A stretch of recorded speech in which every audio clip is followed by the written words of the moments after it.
Последнее время на побережье Абхазии обнаруживают тела мертвых птиц. В чем причина и есть ли в республике птичий грипп? Об этом поговорим с главой ветеринарной службы республики Романом Джопуа. Итак, начнем, наверное, со случаев, которые наблюдаем на набережной. Видим, птица умирает. С чем это связано? Почему только определенные виды? И вообще какие-то исследования вы проводили или нет? Так, я думаю, что эта птица, да, вы правильно заметили, определенные виды. Это вид, нырки в народе называют, это по-другому как-то чомга, да? Да. Чомга. Это, в общем, из рода поганковых, семейства поганковых, да, вот если вы слышали, гусеобразный отряд там и так далее. То есть эта птица, она известна как нырек. Что касается их гибели, здесь очень разнообразные мнения. Мы знаем, что в России то же самое происходит на Черноморском побережье, на территории Аджарского побережья, в общем, то же самое. Там они считают, что их гибель связана с какими-то заморозками, штормами там на море. В общем, это грузинская точка зрения, нам известна из прессы. Что касается российской стороны, мы с ними связывались, там исследовали лабораторно несколько случаев исследований, и там найдены те разные причины смерти. То есть не по одной какой-то причине. То есть вот такая проблема. В Абхазии мы проводили вскрытие буквально вчера, вскрытие трупа птички, мы не нашли признаков инфекции в результате патологоанатомического вскрытия. Так, более детальное, глубокое исследование в наших возможностях, в наших условиях, к сожалению, невозможно. Мы пока не можем такие, серьезные анализы проводить, но хочу добавить к тому, что серьезного какого-то внимания, что это сверхъестественное что-то происходит, нигде не воспринимают. Я имею в виду в других странах, как у нас. Слишком уж пристальное внимание к этому и думают, что что-то... потому что много случаев и много, даже на набережной в Сухом. И столько же случаев, если не больше, в сопредельных странах. Но там не придается такого большого значения, никакой катастрофы не происходит. Даже экологи так считают, что это не является какой-либо катастрофой. Да, большее число нырков, чем обычно в этом году помирает, но тем не менее, из этого делать какие-то сверхъестественные какие-то явления и панику не стоит. Наше мнение тоже такое же. Но надо добавить, что мы не можем однозначно сказать, потому как нет у нас таких возможностей. Но мы ориентируемся на то, что нам говорят наши российские коллеги. Я буквально вчера связывался с нашими коллегами, в том числе и с директором лаборатории, краевой ветеринарной лаборатории. Он мне сказал, много случаев уже было, доставляется под материал, исследуют, и получается, что однажды был результат, то есть причиной гибели являлось паразитическое заболевание, другой раз какое-то инфекционное, третий раз истощение просто от голода. В общем, вот так мне объяснили и в то же время добавили, что ничего здесь страшного не происходит. Так, если вкратце сказать. Последний вариант истощения от голода, может ли это быть связано как-то с путиной хамсовой? Это, понимаете, это связано с тем, что просто рыба, которая является пищей для этих птиц, она мигрирует, она может уйти куда-то вглубь моря. И они могут остаться голодными, и в результате этого, может происходить такое явление, что и происходит. Но у нас мы не можем это исследовать, акваторию, мы не можем этим заниматься, это не в наших вообще функциях. Этим занимаются другие, вы их знаете, другие службы. Да, и кроме того, было бы полезно, конечно, со мной связывалась еще и главный санитарный врач республики. Вчера мы обсуждали эти вопросы, и они могут исследовать воду. Здесь надо разобраться еще с водой. Мы этим не занимаемся, это и является их так сказать, деятельностью, значит, исследования воды. Вот в результате этого могут что-то они сказать. Потом Госкомитет по экологии, Институт экологии и так далее. Вот эти вот структуры, они могут сказать то, как, значит, какая вода сегодня, значит, на нашем побережье. Вот. Ну а эти случаи не являются сигналом для того, чтобы это исследование провести? Потому что о результатах исследования нам неизвестно. Я думаю, что является, возможно, они и проводили уже, поэтому надо их спросить на этот счет, если так. Спрашивали, узнавали, но вот в санэпидемслужбу звонили, но не услышали ответа по поводу воды, каких-то фактов загрязнения или что-то вот и новое не узнали.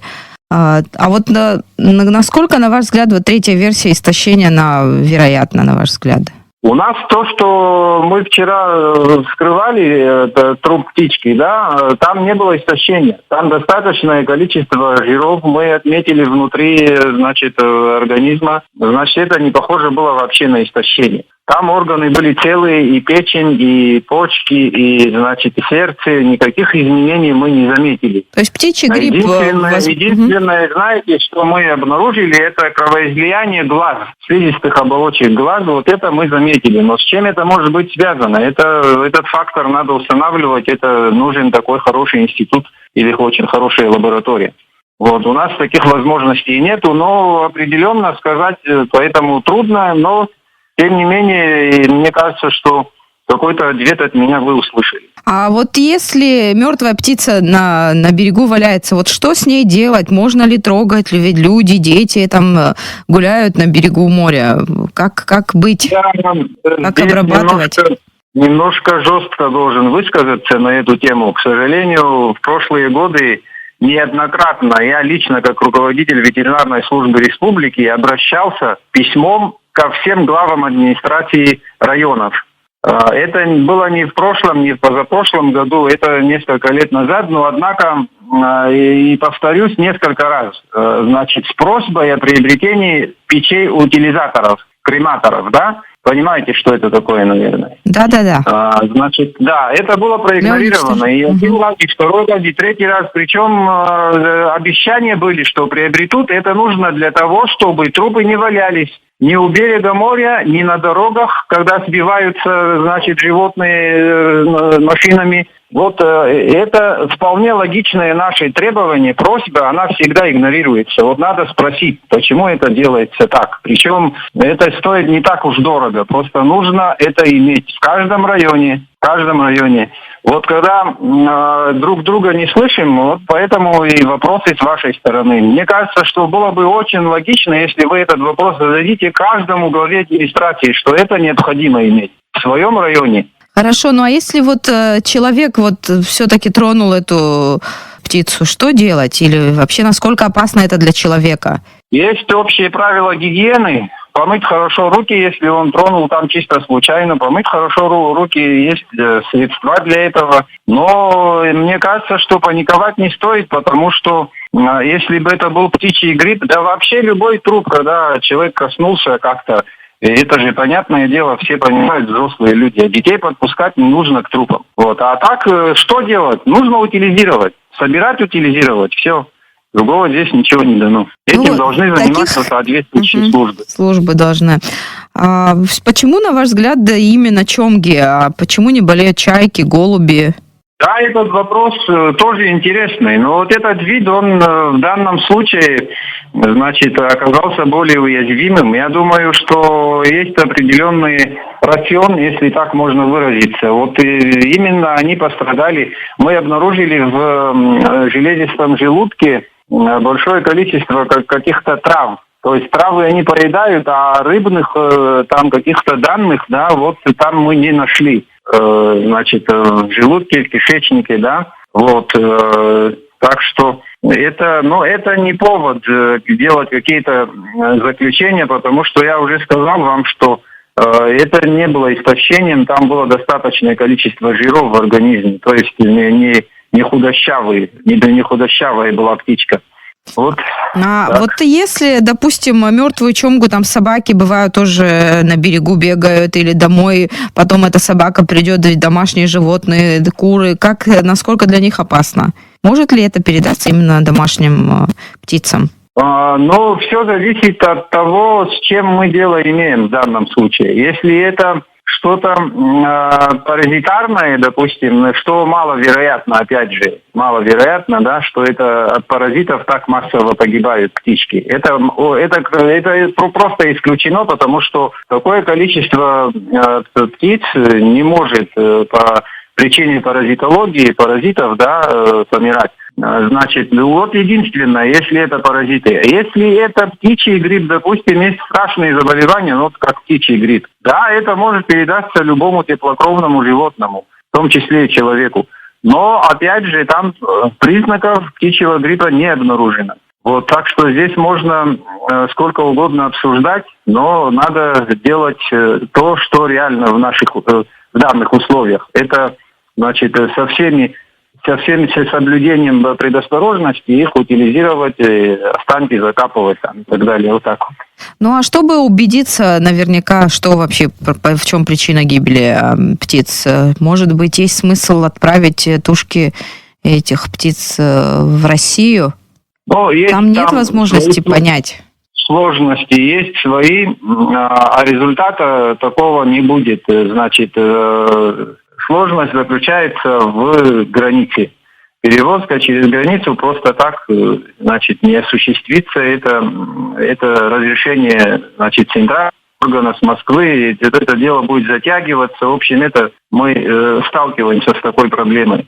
Поэтому смысла в этом тоже большого нет. Вот мне там объяснили, что они по разным причинам мрут и что как-то сильно большое внимание уделять и обращать на это. В общем, конечно, нам здесь надо создавать такие условия, чтобы мы могли здесь исследовать, значит, какие-то совместными усилиями нам с другими структурами, кого это маломальски касается, да. И вот. Ну а в Сочи же тоже побережье, в общем-то, общее у нас черноморское. А у них есть же тоже наверняка такие случаи. Да, у них есть, они исследовали, я вам говорил в начале разговора, что они исследовали, им доставляют, значит, тот материал и проводят исследования. Но, в общем, ничего интересного они не находят, и поводов для какого-то серьезного беспокойства тоже нет, как они объясняют. Поэтому, а нам это доставлять постоянно вот этот материал, трупы животных, либо птиц, там это через границу, это, в общем, тут не то, что труп, а помидор перевезти сложно бывает. Вы слышали, вы это хорошо знаете. Хорошо, а вот с домашней птицей случаи в разных селах есть... Болезнь какая-то вот одолевает кур, но что это и как вообще, часто ли обращаются к вам, есть ли какие-то обращения, что происходит, есть ли какая-то у вас информация по этому поводу? Да, конечно, есть информация, и информация постоянная, и эти болезни проходят почти круглый год. И мы знаем, что это заболевание, предположительно, значит, несколько заболеваний инфекционных здесь, в Абхазии, имеют место быть. И не только здесь, они практически повсеместно во всех странах то же самое. И надо здесь сказать о том, что вообще по болезням, по инфекционным заболеваниям птиц это неудержимое что-то. Это надо понимать, потому что дикие птицы переносят возбудителя из региона в регион. И эти болезни не остановить. Просто нужно людям, кто, значит, разводит птиц, надо понимать определенные обстоятельства и делать все необходимое с точки зрения ветеринарно-санитарной, так скажем, да. Вот какие возможны вакцинации, и потом их содержание должно быть соответствующим. Вот там есть очень много таких тонкостей. Сколько, Саша? Сами птицеводы это все хорошо знают, но, к сожалению, когда все более-менее складывается, думают, что оно так же и будет продолжаться, и наращивается темп, значит, производства, да, а потом страдают от этого. Несколько заболеваний инфекционных, я могу их перечислить, если это кому-то интересно. Это болезнь Ньюкасла. Слышали многие, это в народе называют чума, но на самом же деле это псевдочума птиц, так называется болезнь Ньюкасла. Самое частое, что в Абхазии имеет место быть, это вот одно заболевание, второе инфекционный бронхит птиц, третье инфекционный ларинготрахеит птиц, и четвертое это пастереллез птиц. Вот эти заболевания здесь в Абхазии наиболее часто встречаются. Против них, к сожалению, не так легко тоже бывает. Люди достают где-то вакцину, привозят сюда, это коммерческого характера, и частные аптеки продают. Но в то же время, когда им выгодно как-то, понимаете, они привезут вакцину, залежится у них, а потом они понесут какие-то убытки, поэтому не хотят. Какой-то государственной поддержки именно для жителей села, не знаю, такой не было? Но надо понимать, что здесь этих заболеваний достаточно много. Там есть еще и паразитарные тоже заболевания. Потом возрастные проблемы в этом всем есть. И государство не может это все обеспечивать. Потому что здесь одна вакцина не покроет все проблемы, а их тут получается множество. И это на государство повесить как-то это не получится. У нас и так много. Есть заболевания, которые переходят на человека и представляют собой опасность и угрозу здоровью и жизни человека. Против них мы принимаем все наши усилия, и у нас законодательно это предусмотрено. Это то, что мы раздаем в районы, это вакцина против бешенства, другие важные вакцины. Только так пока. А в отношении птиц не получается пока так. По поводу птичьего гриппа есть уверенность, что птичьего гриппа у нас нет, да, в стране? У нас, по крайней мере, на протяжении долгих лет, годов, да, не было такого случая. Птичий грипп, да, конечно, похоже протекает на болезнь Ньюкасла тоже, но там есть все-таки какие-то особенности.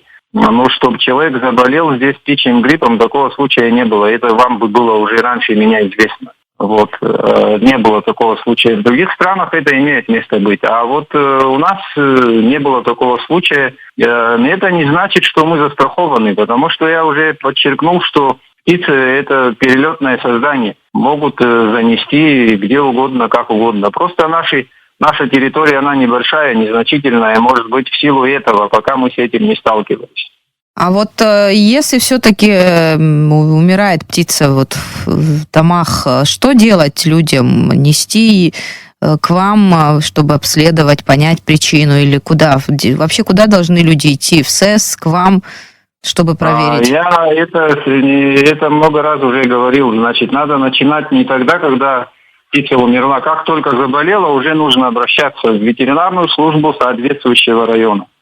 Там надо персонально к главному врачу желательно, чтобы он либо распорядился там своим подчиненным, либо он сам, да, как он сам там решит. Значит, оставлять без внимания нельзя, когда заболели. Допустим, ни одна, ни две там.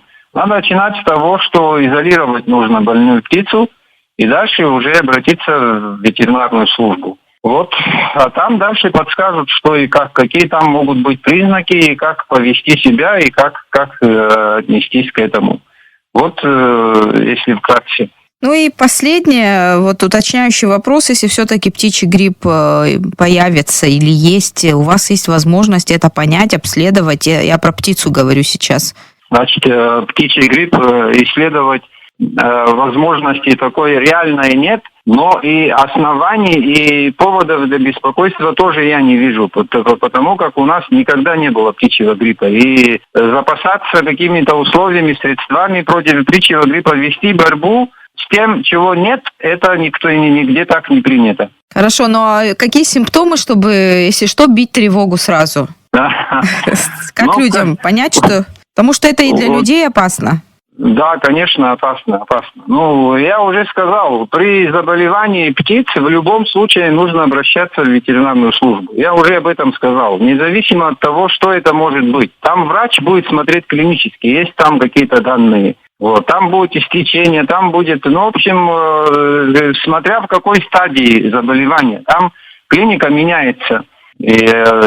И человек простой может и не уловить, поэтому лучше вообще страховаться, конечно же, не контактить. И изолировать птицу, насколько это возможно, хорошо изолировать, а потом уже предъявить, показать врачу и вот так вот подобным образом.